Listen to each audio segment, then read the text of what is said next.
स्वागतम सुस्वागतम।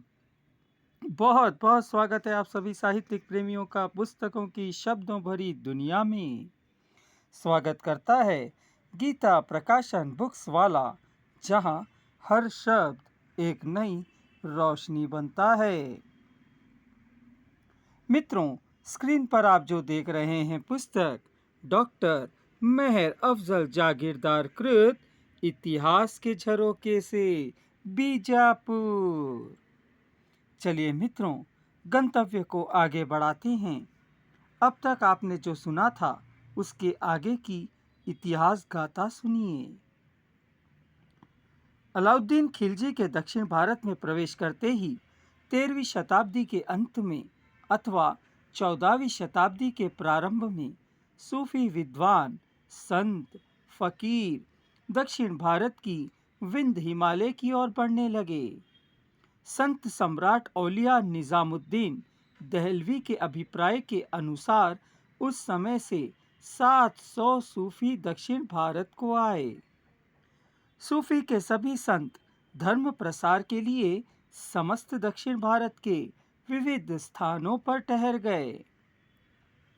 सूफी प्रखंड मुलालुद्दीन झरझरी बख्श देवगिरी के समीप एक ग्राम में ठहरे। उस स्थान को अब खुलदाबाद नाम से जाना जाता है। मुलाजुद्दीन झरझरी का निधन 15 अगस्त 1309 को हुआ।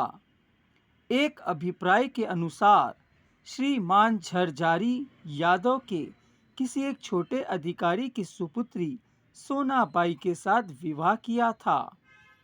मुलाजुद्दीन झरझरी के मरने के उपरांत उसकी छोटी भाभी बरानुद्दीन गरीबे नवाज को निजामुद्दीन औलिया ने खुलदाबाद को भेज दिया।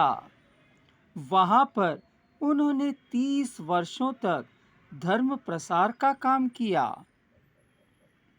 सन 1338 को उनका स्वर्गवास हुआ। तब तक समस्त दक्षिण भारत में मुसलमान धर्म का अच्छा प्रभाव एवं अनुकरण होने लगा।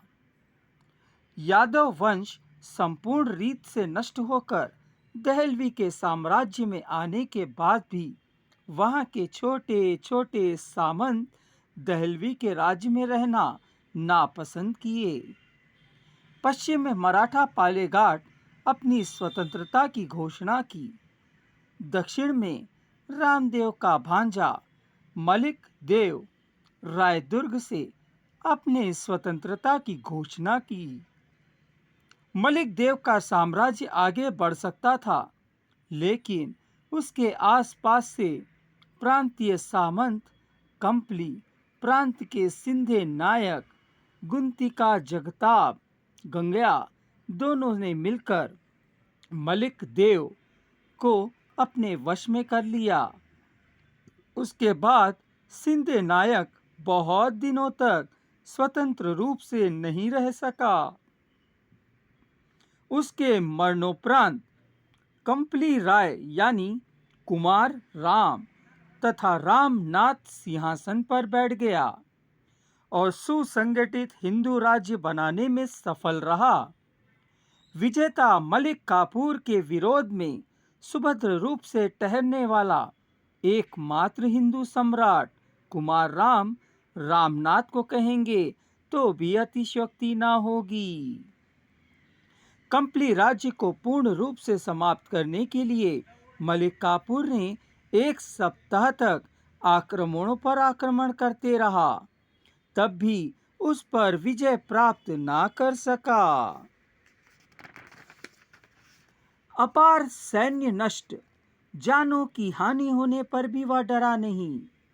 इसमें मालिक काफूर सेना अर्थात मेहंदियों की सेना अधिक नष्ट हुई।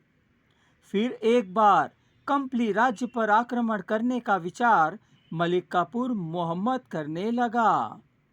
उतने में उसे दहलवी वापस लौटने का आदेश मिला। मलिक काफूर ने देवगिरी का राज्यपाल ऐनुल मुल्क को राज्यपाल बनाकर स्वयं दिल्ली लौट गया। मलिक काफूर राज्यपाल के रूप में देवगिरी से 2 वर्ष रहा। सन 1315 में अलाउद्दीन अपना स्वास्थ्य खराब होने के कारण मलिक काफूर को दहलवी बुला लिया था। दिनांक 6 जनवरी 1316 में अलाउद्दीन खिलजी का निधन हुआ। साम्राज्य में सम्राट किसे बनाएं, इसकी भारी समस्या हो गई। अलाउद्दीन के निधन के उपरांत न्यायुक्त देखा गया तो खुसरी खान का ही पट्टाभिषेक होना चाहिए, लेकिन मलिक काफूर ने रामदेव की सुपुत्री के बेटे शहाबुद्दीन को राजा बनाया। उस समय शहाबुद्दीन की आयु मात्र 6 वर्ष की थी, इसलिए प्रशासन के सभी डोर अपने हाथ में ले लिए। इससे भारी अराजकता होने लगी। अलाउद्दीन खिलजी के प्रथम रानी के संबंधियों की हत्या कर उन स्थानों पर अपने विश्वास योग्य सरदारों की नियुक्ति करने लगा। इतना ही नहीं, अपने स्वामीनिष्ठ सेवक देवगिरी के राज्यपाल एलोल मुल्क को दहलवी वापस आने का आदेश दे दिया। मलिक काफूर की कोई योजना सफल ना हो पाई, परंतु 14 अप्रैल 1317 में अलाउद्दीन खिलजी के किसी निकटतम सेवक द्वारा मलिक काफूर की हत्या की गई। बालक शहाबुद्दीन को हटाकर कुतुबुद्दीन का पट्टाभिषेक किया गया। इस संदर्भ का पूरा फायदा उठाकर कल्याण के चालुक्य वंशज रामदेव के भांजे हरिपाल देव ने देवगिरी पर आक्रमण करके उसे अपने वंश में कर लिया। वहां से स्वयं राजा होने की घोषणा कर दी। इस समाचार को सुनते ही कुतुबुद्दीन ने स्वयं देवगिरी आने का तैयार हो गया, लेकिन गुप्तचरों के राजकर्मियों के समालोचना के अनुसार शीघ्र ही राजा बनने के उपरांत राज्य को छोड़कर जाना अच्छा नहीं कहने पर वह 2 वर्षों तक दिल्ली में ही ठहर गया। सन 1317 के अंत में अपने प्रिय सेनापति खुसरो खान तथा भारी सेना के साथ देवगिरी की ओर बढ़ने लगा। खुसरो खान मूलतः निम्न वर्ग का हिंदू मतांतरित मुसलमान था। खुसरो खान और हरपाल देव के बीच भारी युद्ध में हरपाल देव मारा गया, फिर एक बार खिलजियों के वंश में आ गया।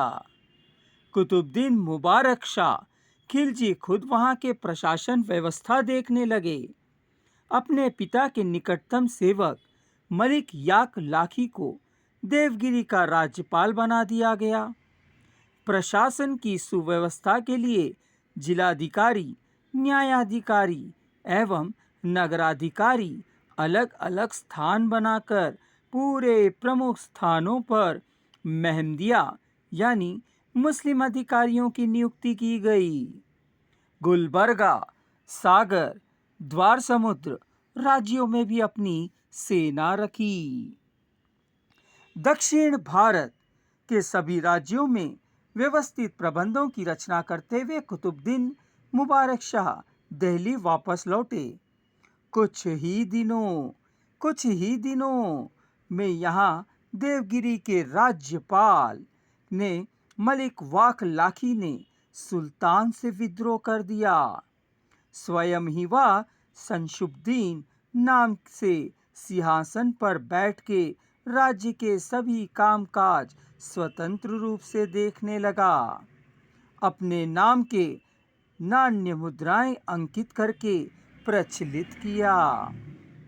मुस्लिम याक लाखी के विद्रोह का समाचार सुनते ही सुल्तान कुतुबुद्दीन ने उसकी बगावत को खत्म करने के लिए खुसरो खान को देवगिरी भेजा। खुसरो खान देवगिरी आते ही मलिक वाक लाखी को गिरफ्तार करके उसे दिल्ली वापस भेज दिया। मलिन एनल मुल्क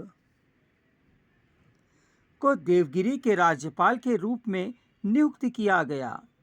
उसकी सहायता के लिए मलिक अबू राजा को भी चुना गया। इस प्रकार से देवगिरी के व्यवहार को सुगठित करना ही था। दक्षिण माबटा प्रांत की स्थिति भी बिगड़ गई थी। खुसरो खान देवगिरी से मिलकर सीधे माबटा की ओर बढ़े। वे चाहते भी यही थे कि माबटा आते ही वह स्वतंत्र राजा होने की घोषणा करे या समुद्र मार्ग से निकलकर कहीं दूर और जाकर वास करें। इसकी योजना को जानकर अन्य साथियों ने जबरदस्ती उसे दिल्ली वापस ले आकर कुतुबुद्दीन के सामने पेश किया। सुल्तान ने प्रजा के बातों पर ध्यान नहीं दिया और बड़ी आत्मीयता के साथ अपने मित्र का स्वागत किया। खुसरो खान बड़ा समय साधक था। वह सुल्तान की हत्या करके खुद ही सर्वाधिकारी बन गया। नसरुद्दीन खुसरो शाह नाम से खिलजी सिंहासन पर बैठ गया। शेष बातें अगले वीडियो पर। मित्रों, चैनल को सब्सक्राइब कर लीजिए ताकि हमारे द्वारा अपलोड करते ही वीडियोस की जानकारी आप तक समय पर पहुंच सके। मित्रों, यदि आपको श्रवण पसंद आया होगा और यदि आप इस पुस्तक का क्रय करने का विचार कर रहे हैं तो डिस्क्रिप्शन बॉक्स में दिए जा रहे नंबर पर संपर्क करिए और घर बैठे पुस्तक प्राप्त करिए। एक विशेष सूचना, इतिहास के झरोखे से बीजापुर अब न केवल भारत में बल्कि 66 देशों में किंडल के माध्यम से उपलब्ध करा दिया गया है। बस एक क्लिक की दूरी पर है पुस्तक अपने पाठकों से। जय हिंद, जय हिंदी।